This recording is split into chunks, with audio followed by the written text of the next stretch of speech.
शुरुआत करते हैं पश्चिम बंगाल से, जहां होने वाले विधानसभा चुनाव से पहले पीएम मोदी के बंगाल दौरे का क्या महत्व है, क्या सियासी मायने हैं, इसके एक रिपोर्ट देखते हैं। जय श्री राम कृष्णदेव, जय मां शारदा। सिंगुरेर এই পবিত্র ভূমিকে আমার প্রণাম।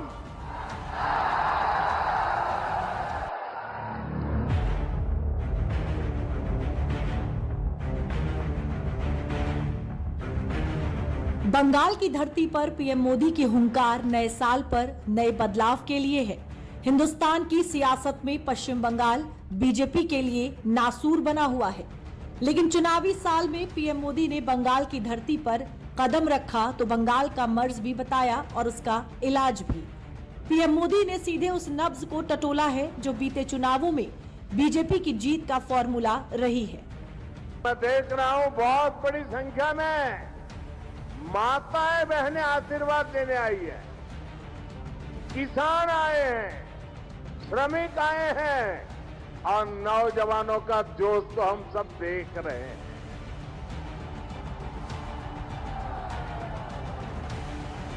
सभी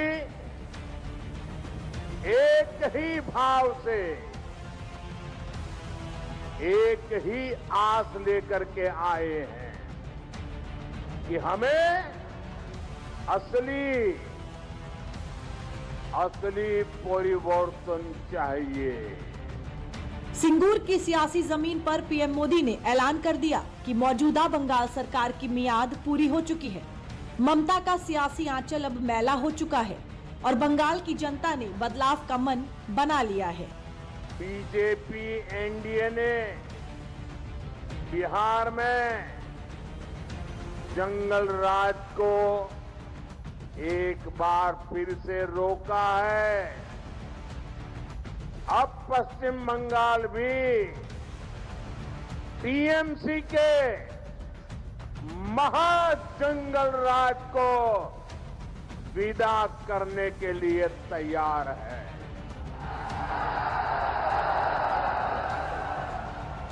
तैयार है ना? पक्का? तो मेरे साथ एक संकल्प लेंगे, संकल्प लेंगे। दरअसल बंगाल वो राज्य है जहां की जनता का मिजाज थोड़ा अलग है। यहाँ की जनता जल्दी किसी सियासी दल पर एतबार नहीं करती है और अगर एक बार एतबार कर लिया तो फिर जल्दी इनकार भी नहीं करती है। बंगाल की सियासत हमेशा से व्यक्ति आधारित रही है, यानी जिसको अपना नेता माना तो फिर मान ही लिया। लेकिन जिस तरीके से ममता ने लंबे समय से बंगाल की सत्ता पर काबिज वाम दल को सत्ता से बेदखल कर इतिहास रचा था, बीजेपी अब ममता को हराकर कुछ वैसा ही इतिहास दोहराने की फिराक में है। बंगाल में बीजेपी भले ही सत्ता में नहीं है, लेकिन वो विपक्ष की सबसे बड़ी पार्टी बनकर उभरी है।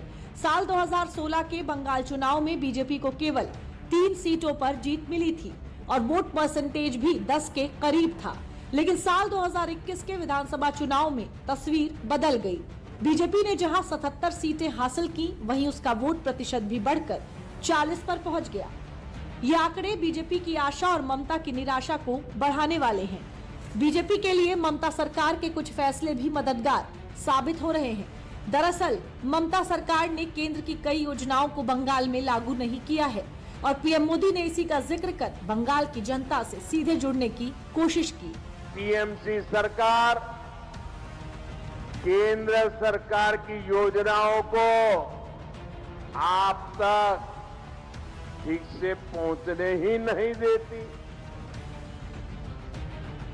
अरे भाई, अगर इनको मोदी से परेशानी है ये तो मैं समझ सकता हूं, इनको बीजेपी से दुश्मनी है ये भी समझ में आता है, लेकिन टीएमसी तो बंगाल के लोगों से अपनी दुश्मनी निकाल रही है।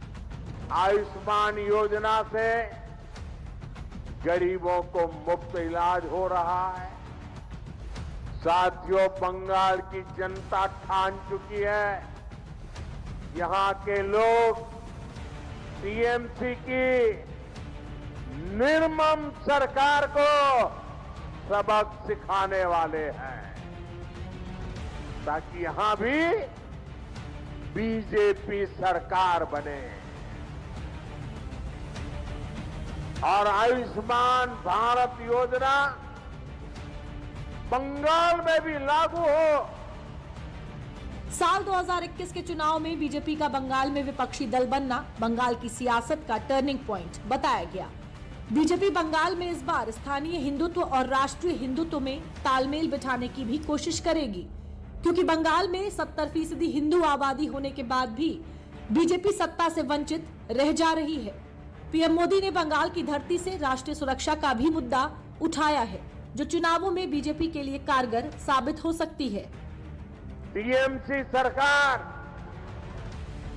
पश्चिम बंगाल की, देश की सुरक्षा के साथ भी खिलवाड़ कर रही है, भांति भांति की सुविधाएं देती है।